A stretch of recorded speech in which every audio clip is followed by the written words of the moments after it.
Radisson hotel drugs కేసులో మరో కొత్త కోణం వెలుగు చూసింది. కేసులో ఆరోపణలు ఎదుర్కొంటున్న టాలీవుడ్ డైరెక్టర్ క్రిష్ హైకోర్టులో వేసిన పిటిషన్ను విత్డ్రా చేసుకున్నట్లు తెలుస్తుంది.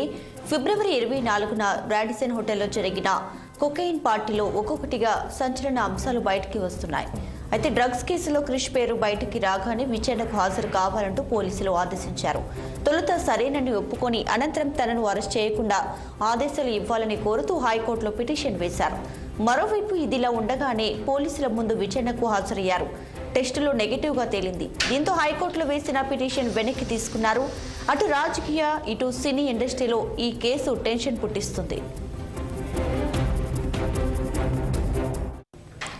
రైట్, ఇక ఇదే అంశంపై మరిన్ని డీటెయిల్స్ మా క్రైమ్ రిపోర్టర్ మణికంఠ అందిస్తారు లైవ్ ద్వారా.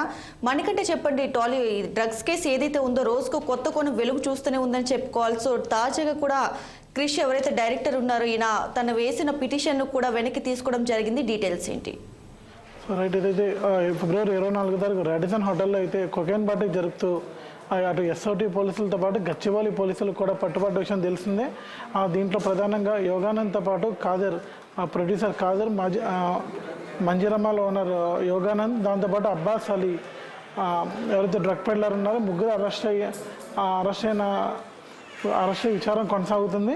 సో తాజాగా క్రిష్ పేరు కూడా ఉంది ఇందులోని.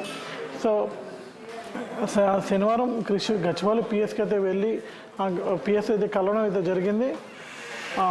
రక్త నమూనాతో పాటు యూరిన్ టెస్ట్లు కూడా శాంపిల్స్, అంటే డ్రగ్స్ వాడారా లేదా అని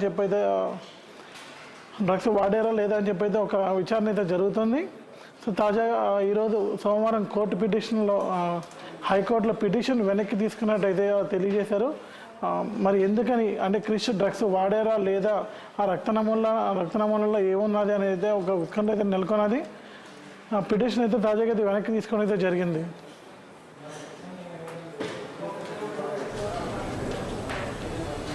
thanks for the updates Manikanta.